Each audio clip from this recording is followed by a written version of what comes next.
Is this true or false? The sun rises in the east. What about 5 is greater than 10? Today we learn how mathematics handles true and false. Introduction to logic. A statement is a sentence that is either true or false, but not both.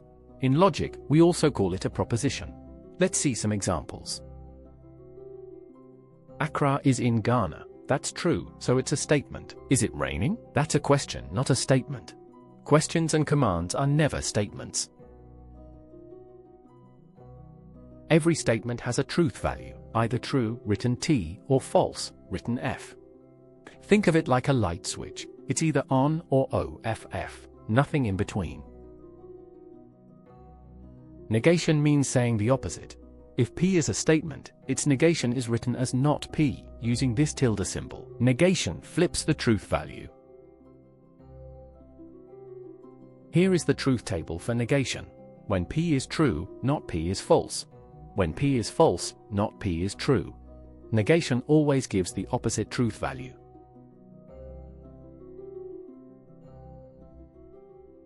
Let P be. 7 is a prime number. This is true, so P equals T. The negation, not P, is 7 is not a prime number. So not P equals F. See how we simply flip the truth value. P is true, so not P is false. Always state the opposite meaning clearly, then assign the opposite truth value.